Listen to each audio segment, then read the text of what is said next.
नमस्कार दोस्तों, जंग की बड़ी खबरों में आपका स्वागत है। ईरान अमेरिका के भीतर क्या कुछ चल रहा है, जंग से जुड़े क्या 10 बड़े अपडेट हैं, फौरन आपको बताते हैं। पहली बड़ी खबर पर चलिए। ईरान ने स्ट्रेट ऑफ हॉर्मुज में एक ऑयल टैंकर पर हमला कर दिया है और जो जानकारी मिली है उसके मुताबिक ईरान ने स्ट्रेट ऑफ हॉर्मुज के अमेरिका के समर्थित दक्षिणी गलियारे में कुवैती तेल टैंकर पर हमला किया है।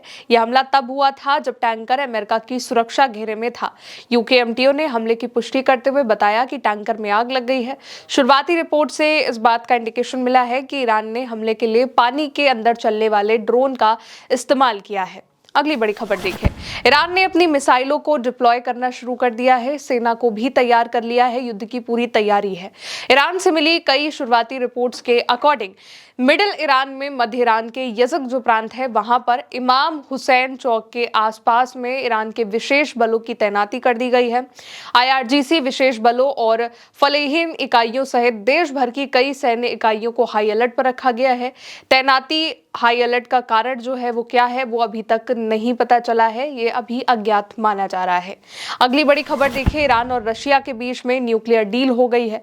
ईरान और रूस ने नए परमाणु ऊर्जा संयंत्रों के निर्माण के लिए 25 अरब डॉलर के समझौते पर सिग्नेचर किए हैं, जिसमें ईरान का अब तक का सबसे बड़ा परमाणु ऊर्जा संयंत्र भी शामिल है। मेहर और आईआरएनए के मुताबिक ईरानी राष्ट्रपति मसूद पेज़ेश्कियान अगले हफ्ते किर्गिस्तान में पुतिन के साथ मुलाकात करेंगे और ये जो समझौता है ये ईरान के परमाणु ऊर्जा संगठन और रशिया के रोसाटॉम के बीच हुआ है, जिसमें दक्षिणी ईरान के हॉर्मुज़गान प्रांत के सिरिक में 500 हेक्टेयर जमीन पर 4 नई तकनीक वाले और तृतीय पीढ़ी के परमाणु ऊर्जा रिएक्टरों को, जो एक लगभग 1255 मेगावाट का है, कुल लगभग 5 मेगावाट जिसकी क्षमता से भी ज्यादा है, उसका निर्माण शामिल है। और ये ईरान की अब तक की सबसे बड़ी परमाणु ऊर्जा परियोजना है जो कि रशिया के साथ मिलकर के वो कर रहा है।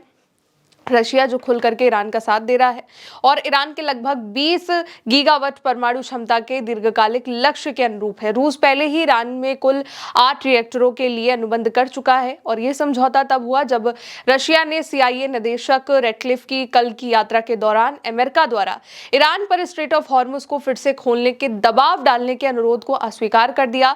वार्निंग दी कि रूसी संस्थाओं को ऑपरेशन इकोनॉमिक आउटकास्ट के तहत नामित किया जाएगा। रूस ने ईरान को यह भी बताया कि धमकी भरे उपायों का जो प्रभाव है वो सीमित होगा। रशिया यानी कि कुल मिलाकर के ईरान के साथ है। अगली बड़ी खबर देखिए। ईरान की बिछाई गई बारूदी सुरंगों को हटाने में अमेरिका नाकाम होता दिखाई दे रहा है। अमेरिकी सहयोगी देश जो है वो डोनाल्ड ट्रंप के इस दावे का खंडन कर रहे हैं कि स्ट्रेट ऑफ हॉर्मुज को ईरानी समुद्री खदानों से पूरी तरीके से मुक्त कर दिया गया। ब्लूमबर्ग और कई मीडिया रिपोर्ट्स में अमेरिका के सहयोगियों का मानना है कि स्ट्रेट ऑफ हॉर्मुज में अभी भी 80 से 150 ईरानी खदानें मौजूद हैं, माइंस यानी बारूदी सुरंगें मौजूद हैं, जिनमें से कुछ अपनी मूल स्थिति से हट गई है, यानी कि उस जगह से हट चुकी है, लेकिन कई ऐसी हैं 100 से भी ज्यादा जो वहां पर मौजूद है। ट्रंप ने बार बार कहा है कि स्ट्रेट ऑफ हॉर्मुज पूरी तरीके से परिचालन में है, जबकि आईआरजीसी बिना परमिशन के पारागमन करने वाले जहाजों पर हमला करता रहा है।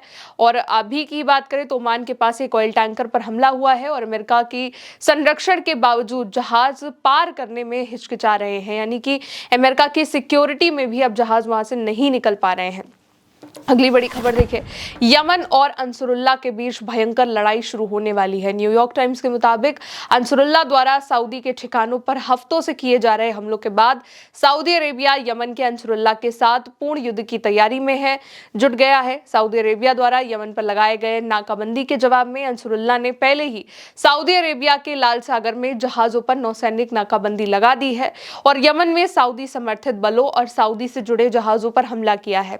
2015 की तुलना में अंसरुल्लाह के पास अब कई ज्यादा बड़े और उन्नत मिसाइल और ड्रोन का जखीरा है। सऊदी अरेबिया का कोई भी नया ऑपरेशन धीमा और अधिक खर्चीला होगा, ये भी इस रिपोर्ट में कहा जा रहा है, क्योंकि वो अमेरिका के सहारे भी लड़ेंगे। अगली बड़ी खबर देखिए। अब इजराइल पर इसी बीच हमला हो गया है। सीज फायर के बाद पहली बार इजराइल पर किया गया ये डायरेक्ट हमला है। इजरायली सेना ने गुरुवार को बताया कि हिजबुल्लाह ने दक्षिणी लेबनान के अली अल ताहिर पहाड़ी के पास इजरायली सैनिकों की ओर रात भर से धमाकों से भरे 2 ड्रोन दागे हैं। इजरायली सेना ने एक ड्रोन को मार गिराने की बात कही है, दूसरे से संपर्क टूट गया है। सेना ने बताया कि इस घटना में कोई भी इजरायली सैनिक घायल नहीं हुआ है, लेकिन सीज फायर के बाद इजराइल पर किया गया अब तक का ये बड़ा और पहला हमला है। अगली बड़ी खबर देखिए, कतर ईरान के साथ आ चुका है।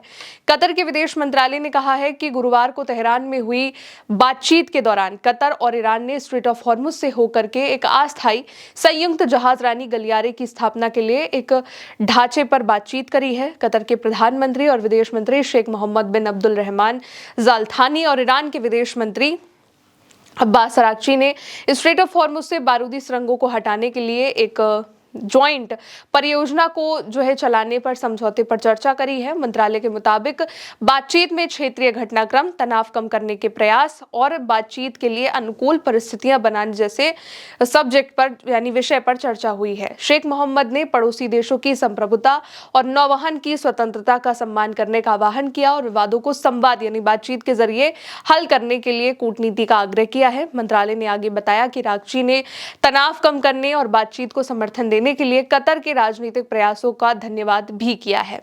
अब एक और बड़ी खबर, ईरान ने स्ट्रेट ऑफ हॉर्मुज को खोलने से मना कर दिया है।